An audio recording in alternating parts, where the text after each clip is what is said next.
warahmatullahi wabarakatuh. Saudara-saudaraku rahimakumullah. Ada alam yang pasti akan dilewati oleh setiap manusia, yaitu alam kubur atau alam barzah. Dua alam yang sudah kita lewati, alam roh dan alam rahim. Dan sekarang kita berada di alam dunia. Masih dua alam lagi yang akan kita hadapi, yaitu alam barzah dan alam akhirat. Dua alam ini makin lama dan makin panjang. Bahkan kalau alam akhirat itu adalah khalidina fiha, kekal selama-lamanya. Nah, saudara-saudaraku, bahwa alam kubur itu adalah baru tahap awal dari alam akhirat. Sebagaimana dijelaskan oleh Rasulullah sallallahu alaihi wasallam, innal qabra awwalu manazil akhir. Wa inna ja minhu wa ba'dahu aisaru minhu wa illam jannaju minhu fama ba'dahu asyaddu minhu. Sesungguhnya alam kubur merupakan tahap pertama menuju alam akhirat. Apabila seseorang selamat melewati tahap pertama, maka untuk tahap selanjutnya bakal lebih ringan. Namun jika tidak selamat melewati tahap pertama, maka untuk tahap selanjutnya akan lebih dahsyat. Hadis riwayat Tirmizi, Ibnu Majah. Nah, saudara-saudaraku, dikatakan juga bahwa alam kubur itu bisa menjadi taman-taman surga bagi seseorang, dan juga bisa menjadi lubang-lubang neraka. Tergantung tatkala dia di dunia ini, apa saja yang dia lakukan. Apakah banyak perbuatan baik atau perbuatan buruk? Apakah banyak beramal, beribadah, atau berbuat maksiat? Maka dijelaskan oleh Rasulullah SAW, innamal qabru raudatun min riyadil jannah au ufratun min hufarin nar. Bahwasanya kubur itu merupakan satu taman dari taman-taman surga, atau merupakan satu lubang dari lubang-lubang neraka. Jadi artinya tatkala seseorang itu berada di dalam kubur, setelah diantarkan oleh orang-orang yang mengantarkan, keluarga, sanak famili, saudara, dan juga setelah pulang kembali, karena tiga yang mengantarkan ke kuburan: harta, keluarga, dan amal. Nah, harta dan keluarga kembali pulang, amal lah yang tinggal, amal baik atau amal buruk. Nah, kalau amal baik yang dibawanya ke dalam kubur itu, maka itulah menjadi taman-taman surga. Tapi kalau amal buruk, maka itulah akan menjadi lubang-lubang neraka.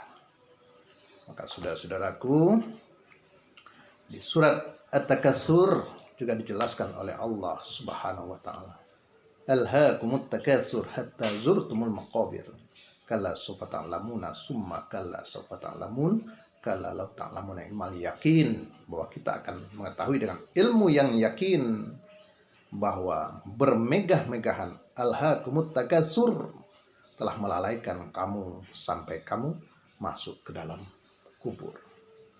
Nah, setelah dalam kubur barulah kita tahu.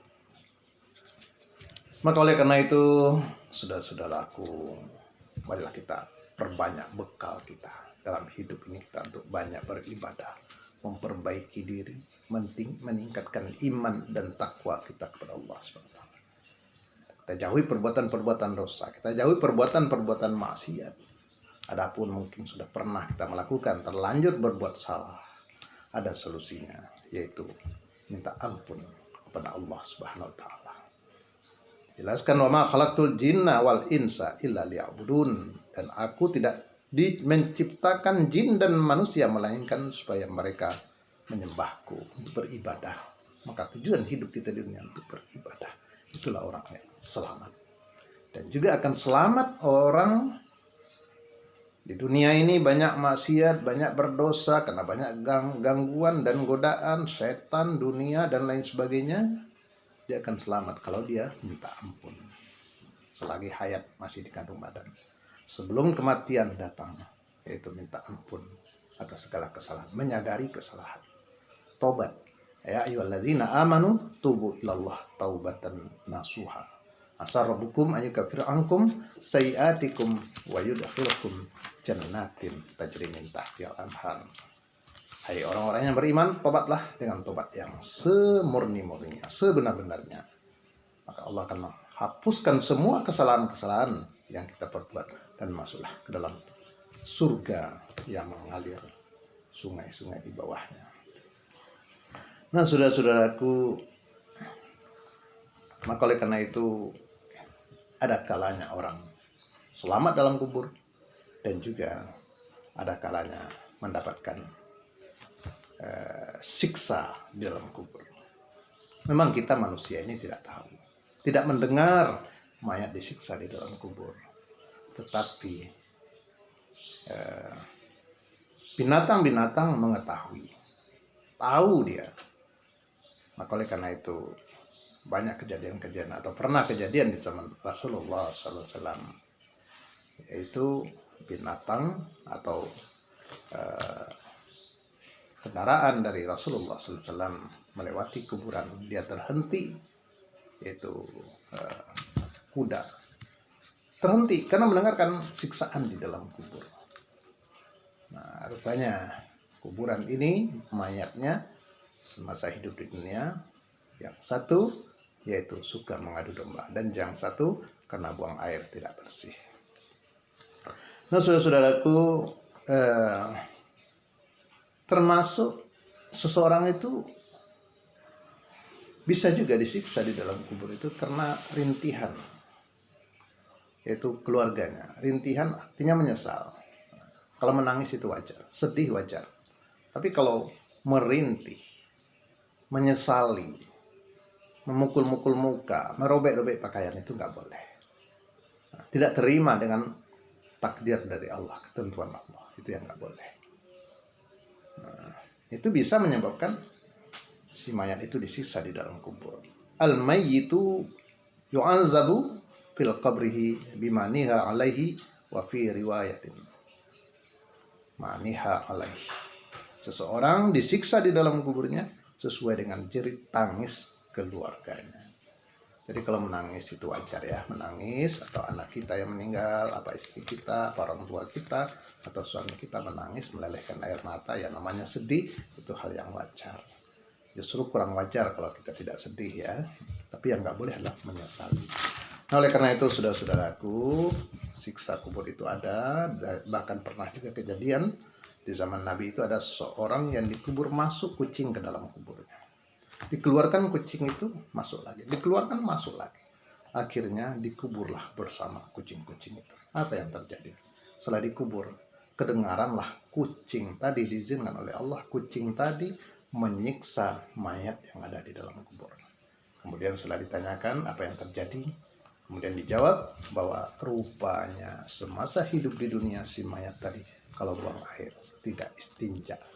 Jadi dikenakan tidak bersihnya, yaitu tatkala buang air, bisa menyebabkan orang itu disiksa dalam kubur. Karena dia masih bernajis. Seorang yang masih bernajis tidak sah wudhu dan sholatnya.